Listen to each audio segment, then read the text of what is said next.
ورحمۃ اللہ وبرکاتہ۔ وعلیکم السلام ورحمۃ اللہ وبرکاتہ۔ الحمد للہ نحمده ونستعینه ونستغفره ونؤمن به ونتوکل علیہ ونعوذ باللہ من شرور انفسنا ومن سیئات اعمالنا من يهده الله فلا مضل له ومن يضلل فلا هادي له ونشهد أن لا إله إلا الله وحده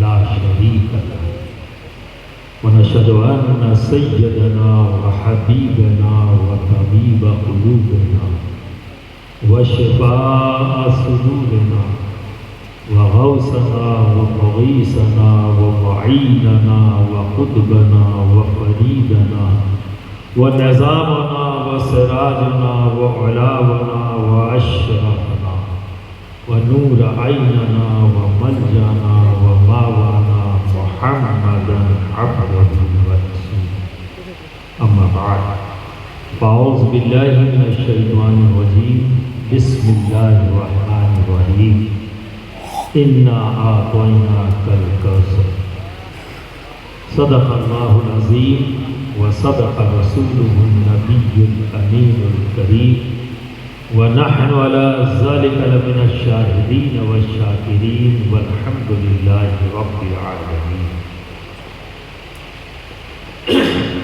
برادران ملت اسلامیہ، وقت تو کافی ہو چکا ہے، لیکن یہ آپ کی محبت کا یہ جذبہ ہے، اس نے آپ کو بیدار کیا ہوا ہے۔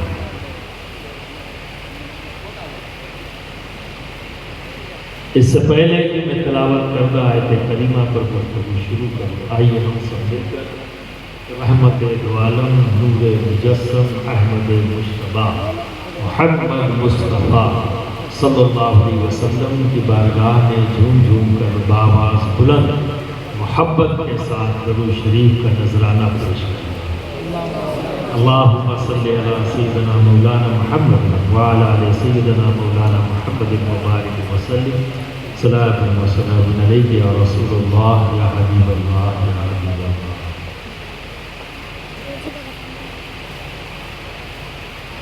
یہ تقریب ہے 7 سالہ عرس کی، سلطان الواعظین عالم ربانی حضرت علامہ مولانا سید شاہ احمد اشرف اشرف الجیلانی رضی اللہ تعالیٰ عنہ۔ تو گفتگو تو ہونی چاہیے کہ اس آیت پر ان اللہ و ملائکتہ الا ان اولیاء اللہ لا خوف علیہم ولا هم یحزنون،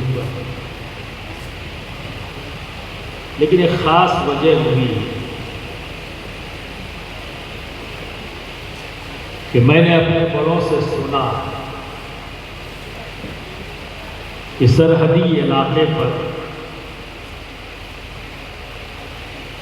سرکار عالم ربانی نے 40 روز تک اسی آیت کریمہ پر لگاتار تقریر کی، اسی کو اپنا عنوان بنایا اور 40 روز تک تقریر کی۔ اور اسی میں یہ واقعہ بھی ہے، پیر دیدار علی شاہ صاحب،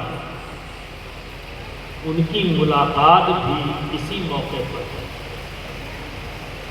کہ آپ اسی قریب کے گاؤں میں ان کا بھی دورہ تھا، لیکن صاف آواز سن رہے تھے، کیونکہ یہ کہا جاتا ہے کہ عالم ربانی کی آواز اتنی بلند تھی کہ ہم لوگوں کو مائک کی ضرورت ہے لوگوں تک آواز پہنچانے کے لیے، انہیں کسی مائک کے اور زمانے میں تھا بھی نہیں تو لوگوں تک آواز پہنچتی تھی۔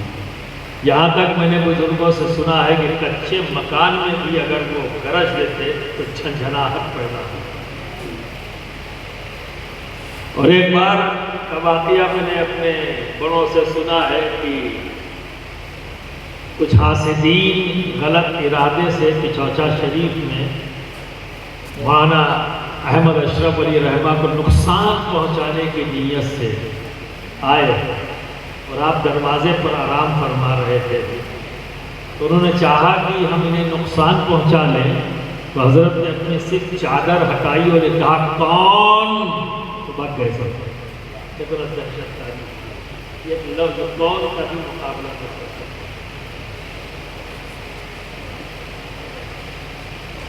ہے۔ وہ آخری دن جب تقریر کرتے ہوئے آپ نے تقریر کو ختم کیا تو فرمایا اس فقیر کے پاس وقت نہیں ہے، ابھی تو میں نے شروع کیا ہے، اگر وقت ہوتا تو میں اس پر اور بھی کلام کرتا ہوں، ابھی تو میں نے شروع کیا۔ بے شک جیسی ذات ویسے ہی اس کے دعوے ہوتے ہیں، اور جس آیت کریمہ پر بات کر رہے ہیں اس کا سیدھا سادہ ترجمہ آپ کو بتاؤں، بے شک اے محبوب، اے میرے پیارے، اے میرے حبیب، ہم نے آپ کو کوثر یعنی خیر کثیر عطا کیا، آپ کو کثرت۔ یہ کون کہہ رہا ہے؟ اللہ رب العزت اپنے حبیب سے، اور ڈائریکٹ ہے، انڈائریکٹ نہیں، ڈائریکٹ ہے۔ اے محبوب، ہم نے آپ کو کوثر عطا کیا۔ کیا کمال محبت کا اظہار رب اپنے حبیب سے کر رہا ہے۔ ہم نے آپ کو وہی قرآن یہ بھی کہتا ہوا نظر آتا ہے، قل متاع الدنیا قلیل۔ ایک طرف قرآن یہ کہتا ہے انا اعطیناک الکوثر، اے محبوب ہم نے آپ کو کوثر عطا کیا، خیر کثیر عطا کیا، یہ بھی رب فرما رہا ہے۔ اور وہی رب اپنے محبوب سے کہتا ہے اے محبوب آپ کہہ دے، کیا کہہ دے؟ یہ جو کچھ بھی دنیا میں ہے یہ سب قلیل ہے۔ تو ایک طرف کثرت اور ایک طرف قلت کی بات ہے۔ برادران ملت اسلامیہ ذرا غور کرے اور سمجھنے کی کوشش کرے، قلت کو جاننا آسان ہے یا کثرت کو جاننا آسان ہے؟ بولے، قلت کو جاننا آسان ہے یا کثرت کو؟ ایک اور ایگزامپل دے دوں، شاید آپ آسانی سے جان جائیں۔ اگر آپ کو 1 کلو گیہوں دیا جائے اور کہا جائے اس میں سے کنکڑ نکال دو، اور اسی جہاں پر 1 بورا گیہوں دیا جائے اور کہا کنکڑ نکال دو، تو آسان کون سا ہے؟ بھائی دیکھو ہم ماچھی پور میں بول رہے ہیں، ہاں یہاں کے لوگ باہوش حواس رہتے ہیں بھائی، ایسا کہ اتنا مشکل خیال تھوڑی نہ ہے۔ یہ الگ بات ہے کہ رات کے 3 بج رہے ہیں، تھک گئے ہو گئے، لیکن 2 جواب دینے میں کوئی پریشانی تھوڑی نہ ہے، کیونکہ آپ کسی مولوی کو نہیں سن رہے، میرا تعلق خانقاہ سے ہے، یہ دھیان رکھو۔ اور خانقاہ کی پہلی تعلیم کیا ہے؟ ادب، سمجھ گئے؟ تو جب سوال کیا جائے تو جواب دو، جواب نہ دینا مستحب ہے، ٹھیک ہے؟ اب سوال کا جواب تم صحیح دو یا غلط دو، کھڑا ہی ہوا اس کو اصلاح کر دوں گا اگر غلط ہوا، پر جواب ضرور تو بولو۔ 1 کلو اس میں سے کنکڑ نکالنا آسان ہے یا 1 بورے سے؟ ہے نا؟ تو اب آئیے اسی کے اوپر چلتے ہیں۔ آج ہم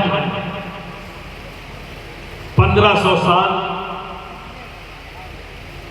تو نبی کے ظاہری دور سے ہم دور ہیں، 1500 سال ہے نا؟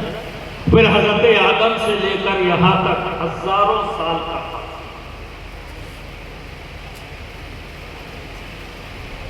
سرکار کی ایک حدیث، جب میں نے اپنے شعور کے شروعاتی دور میں سنا، ایک وقت آئے گا کہ حرم سے گانے بجانے کی آواز آئے. جب یہ سنا تو سوچ میں پڑ گیا کہ کیا ایسا بھی وقت آئے گا کہ لوگ ریڈیو لے کر جائیں گے، کیونکہ اس وقت تک ہماری بھی رسائی ریڈیو تک. اور دوسری چیز کیا تھی؟ Tape recorder. تو اس وقت ذہن یہی تک گیا کہ کیا حرم میں لوگ ریڈیو لے کر جائیں گے؟ کیا حرم میں لوگ ٹیپ ریکارڈر لے کر جائیں گے؟ گانے بجانے کی آواز تو انہی دو سے آتی ہے اس زمانے میں. بول کو سنا ہے نہیں بولتا ہے ایک سوچ. لیکن یہی حدیث جب بعد میں لوگوں نے سنی، جب ٹی وی آ گیا تو ان کا خیال کہاں تک گیا ہوگا؟ تیسری چیز ایڈ ہو گئی کہ کیا لوگ ریڈیو لے کر جائیں گے؟ کیا لوگ ٹیپ ریکارڈر لے کے جائیں گے؟ کیا حرم میں ٹی وی لگ جائے گا؟ تو جب یہ تیسری چیز جس سے گانے بجانے کی آواز آتی تھی. لیکن یہ تینوں وہاں نہیں پہنچے جہاں اس دور کے لوگوں کے ساتھ یہ بات آتی. اب ان کے لیے مسئلہ نہیں رہا، بالکل صحیح ہے. ہاں آ رہی ہے آواز گانے بجانے کی، اور وہ گانے بجانے کا جو آواز جس سے آ رہی وہ ہر جیب میں موجود ہے، جس کا نام موبائل ہے. طواف کے دوران ٹن بجتا ہوا میوزیکل آوازیں آتی. کب کہا نبی نے؟ 1500 سال پہلے. میں اپنے شعور میں نہیں جان سکا کہ یہ چیز آئے گی. اب آپ اندازہ لگائیں. یہی بات سمجھانا چاہتا ہوں کہ اس دنیا میں جو کچھ بھی ہے وہ قلیل ہے، اور کسی بھی سائنٹسٹ نے کوئی چیز پیدا نہیں کی، پہلے سے موجود ہے. اسے اس نے جانا، اسے اس نے جانا ہے. یعنی جب رب نے ہوا کو پیدا کیا تو ہوا کو اسی وقت رب نے یہ صلاحیت عطا کر دی کہ وہ شکل و صورت کو اپنے اندر محفوظ کر لے. جب رب نے ہوا کو پیدا فرمایا تو اسی وقت یہ صلاحیت ہوا کو عطا کر دی تھی کہ وہ آواز کو محفوظ کر لے. اور ہوا ایسی جو دکھتی نہیں، ہوا ایسی جو پکڑ میں آتی ہے نا. لیکن کیا اس کے وجود سے انکار کر سکتے؟ بولیں نہیں. کوئی ہے جو انکار کر دے؟ اگر انکار کریں گے تو اس سے بڑا جھوٹ اور کوئی نہیں بول سکتا انسان. اگر دلیل مانگی جائے کہ بھائی ہوا ہے، کیا دلیل ہے آپ کے پاس؟ تو ایک بڑی آسان سی، بھائی ہوا ہے تبھی تو ہم سانسیں لے رہے ہیں. ہوا نہیں ہوتی تو سانسیں بند، اور سانسیں بند تو آنکھیں باہر، جان باہر. ایسی وہ کیا چیز ہے جو ہوا سے آپ لیتے ہو؟ ہوا میں تو بہت کچھ ہے. ہوا میں تو شکل کو محفوظ کرنے کی بھی ہے، تو کیا شکلیں لے لیتے ہو؟ ہوا میں تو آواز کو اسٹور کرنے کی صلاحیت ہے، کیا وہ بھی لیتے ہو؟ ہوا میں تو ہائیڈروجن گیس بھی ہے، ہوا میں تو نائٹروجن گیس بھی ہے، اور ہوا میں آکسیجن بھی ہے، اور ہوا میں کاربن ڈائی آکسائڈ بھی ہے. کیا لیتے ہو؟ نائٹروجن لے لو تو مر جاؤ، ہائیڈروجن لے لو تو آپ کی صحت کے لیے نقصان دے، کاربن ڈائی آکسائڈ لے لو تو بھی نقصان. پھر آپ آخر ہوا آکسیجن ہی کیوں لیتے ہو؟ اور پھر سوچو ایک بار، پھر سوچو کہ جب سے دنیا بنی اور انسان کا وجود زمین پر آیا، یعنی حضرت آدم علیہ السلام آئے، انہوں نے بھی آکسیجن لیا. پھر ان کی اولادیں بڑھتی چلی گئی اور آج کروڑوں اربوں کی تعداد ہے. ان کی ہر اولاد کیا لے رہی ہے ہوا سے؟ آکسیجن. آکسیجن. یہ ختم کیوں نہیں ہوتی؟ لیا تو ہم نے آکسیجن اور چھوڑا کیا؟ کاربن ڈائی آکسائڈ جو زہر ہے ہمارے. اور آکسیجن زندگی کی علامت ہے، حقیقت نہیں، اس کو علامت ہی کہوں گا، اور یہ بات ذہن میں رکھیے. آکسیجن زندگی کی علامت ہے اور کاربن ڈائی آکسائڈ زہر. حضرت آدم سے لے کر آج تک ہر اولاد آدم اگر کوئی چیز کھینچ رہا ہے اس ہوا سے تو وہ ہے آکسیجن. برادران ملت اسلامیہ، یہ ختم کیوں نہیں ہوئی؟ اور یہ پوری ہوا زہریلی کیوں نہ ہوئی؟ کیونکہ ہم کاربن ڈائی آکسائڈ چھوڑتے چلے جا رہے ہیں. آج سے 100 سال پہلے اگر یہ سوال کیا جاتا تو لوگ چہرہ دیتے، جواب نہیں ہوتا. جیسے میں نے کہا نا کہ اپنے شعور میں آنے سے پہلے سوچ رہا تھا کہ کیا حرم میں لاؤڈ اسپیکر جائے گا، کیا وہاں ریڈیو جائے گا، تو وہیں تک رسائی تھی اس کے آگے. تو آکسیجن ختم کیوں نہیں ہوئی؟ کاربن ڈائی آکسائڈ نے اس پورے ماحول کو زہریلا کیوں نہیں بنا دیا؟ اس لیے نہیں بنا کہ اللہ نے ان کو پیدا بھی کیا اور اس کے ساتھ ساتھ ایک نظام بھی قائم کر دیا. وہ نظام کیا ہے کہ ہم آکسیجن اس ہوا سے لیتے ہیں اور کاربن ڈائی آکسائڈ چھوڑتے ہیں. یہ چھوڑی ہوئی ہوا کو اللہ نے لینے والا پیدا کر دیا. اور اس چھوڑی ہوئی ہوا کاربن ڈائی آکسائڈ کو لینے والی کون سی چیز ہے؟ پیڑ پودے. یہ پیڑ پودے ہماری چھوڑی ہوئی سانس کو یہ کھینچ لیتے ہیں اور جب یہ سانس چھوڑتے ہیں تو آکسیجن چھوڑتے ہیں اور ہم سانس لیتے ہیں تو آکسیجن لیتے ہیں اور چھوڑتے ہیں تو کاربن ڈائی آکسائڈ. اسی لیے آکسیجن کی تعداد زیادہ ہے. کیوں؟ کیونکہ دنیا میں انسانوں سے زیادہ پیڑ پودے موجود ہیں. جس دن یہ کم ہو جائیں گے واقعی یہ پورا ایٹماسفیئر پردوشت ہو جائے گا، زہریلا بن جائے گا. یہ ایک نظام رب میں قائم ہوا. برادران ملت اسلامیہ، آج بڑی آسانی سے میں نے کہہ دیا، آپ نے بڑی آسانی سے سمجھ لیا. لیکن یہی بات اگر آج سے 100 سال 150 سال پہلے کہی جاتی تو کیا یہ چیز موجود نہیں تھی؟ تھی، موجود تھی. ٹھیک ہے، پر ہم جواب نہیں دیتے. تو میرا سوال یہ ہے کہ یہ آکسیجن کا تعلق، اس ہوا کا تعلق، اس کاربن ڈائی آکسائڈ کا تعلق بتاؤ دنیا سے ہے یا آخرت سے؟ دنیا سے. اس کا تعلق کس سے ہے؟ دنیا سے. دنیا ہی سے ہے. یہ دنیا ہی کی متاع میں سے ایک چیز ہے نا، ایک شے ہے. تو آپ ذرا سوچو، جب دنیا کی ایک چیز کو جاننے میں ہزاروں سال لگ گئے، سب سے پہلے جانا ہم نے کہ ہوا میں آکسیجن اور کاربن ڈائی آکسائڈ ہے. اور اس یگ میں ہم نے، اس سینچری میں، اس صدی میں جانا کہ ہوا کے اندر انسانی شکل و صورت محفوظ کرنے اور آوازوں کو محفوظ کرنے کی صلاحیت ہے. اس سے پہلے ہم نہیں جانتے.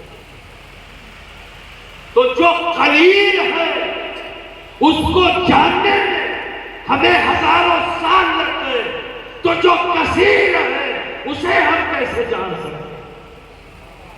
اسے ہم کیسے جان سکتے ہیں؟ اس کی حقیقت کو کیسے جان سکتے ہیں؟ تو مولانا احمد اشرف علی رحمہ نے اگر یہ کہا ہے کہ 40 روز تک بولنے کے بعد یہ فرماتے ہیں کہ یہ پہلا ابھی تو شروع کیا ہے، ابھی تو میں نے کچھ بھی نہیں بولا ہے، تو بے شک وہ 40 روز کم ہے، قلیل ہے. کیونکہ بات کس کی ہو رہی ہے؟ اس کی ہو رہی ہے جو کثرت والا، کثرت والا. برادران ملت اسلامیہ، اس کثرت والے کو سمجھنے کے لیے چند کتابوں کا مطالعہ کافی نہیں ہے. چند کتابوں کا مطالعہ کر لینے کے بعد جو لوگ ایٹھنا شروع کر دیتے ہیں بکش، دے آر بکش، اور جو بکش ہوتا ہے وہ خستہ بہت جلدی ہے. آپ سمجھ رہے ہیں نا؟ غور و فکر کرنے والا اور جو چیز حاصل کر لے اور اس کے بعد پھر اور اپنے رب سے طلب کرے تو وہ بچ جاتا ہے. اور جو سمجھ لیتا ہے کہ بس میں نے سب کچھ حاصل کر لیا، تو پیارے تو کبھی حاصل کر ہی نہیں سکتا، کیونکہ جن کتابوں کو تو پڑھ رہا ہے اس کو لکھنے والے بھی اور اس کو صفحہ کرتاس میں لانے والے بھی، ان کا بھی تعلق قلت سے ہے، کثرت سے نہیں. ہاں جن کا تعلق کثرت سے ہے، دوست ابھی مولانا فاضل نصوری صاحب نے ایک کثرت والے سے تعلق رکھنے والی ذات کے کچھ کلام پڑھے، آپ سمجھے، اور ہر کلام میں دماغ سیر کرنا شروع کرتا جاتا.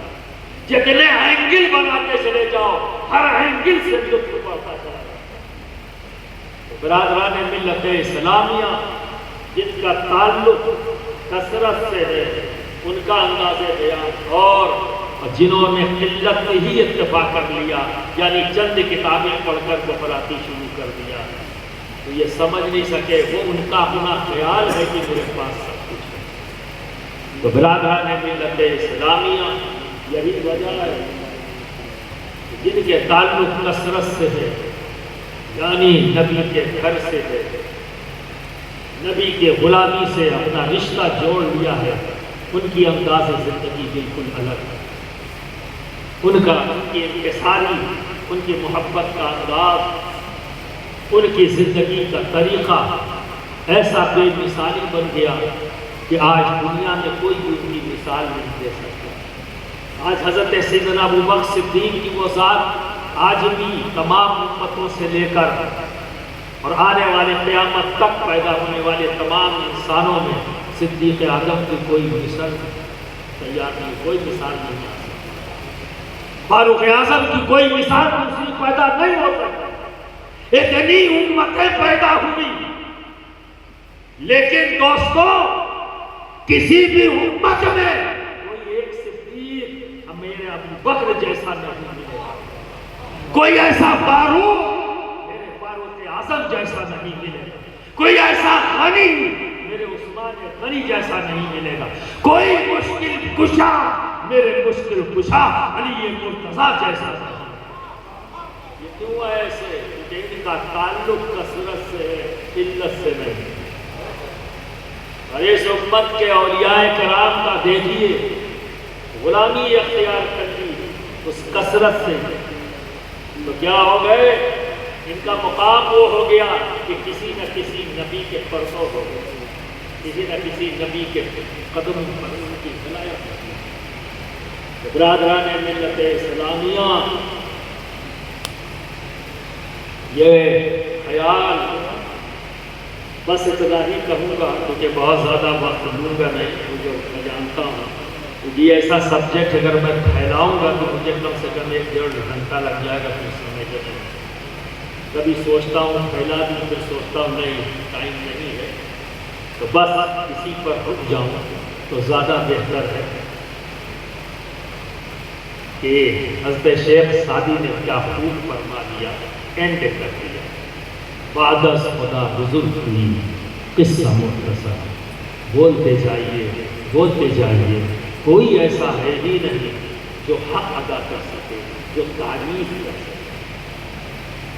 ہم اپنے نبی کی تعریف کرنے کی صلاحیت نہیں رکھتے، علم نہیں رکھتے.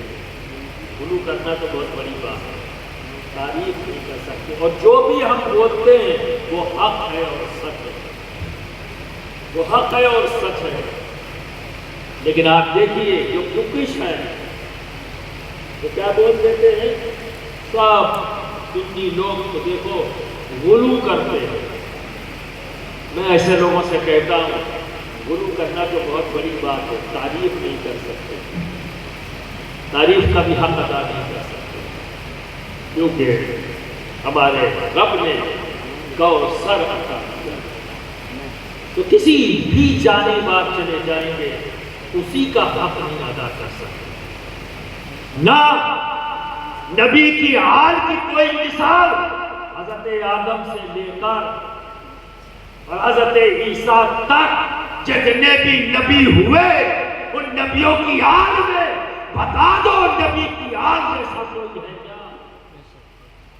اور ہر نبی کے امتی میں کوئی نہیں۔ ہمارے آقا محمد عربی صلی اللہ علیہ وسلم کے امتی جیسا کوئی امتی ہے کیا؟ کہاں آپ؟ لیکن آپ ذرا دیکھو جو بکش ہے کیا کہتے ہیں ہمارے جیسے ہنس گئے نا کہ بکش کتابی، اور جو کتابی ہوتا ہے وہ ایسے ہی علول جلول حرکتیں کرتا ہے۔ برادران ملت اسلامیہ مولانا احمد اشرف علی رحمہ کی وہ ذات ہے جن کے تعلق سے آج آپ نے سیمینار میں بھی بہت کچھ سنا ہے۔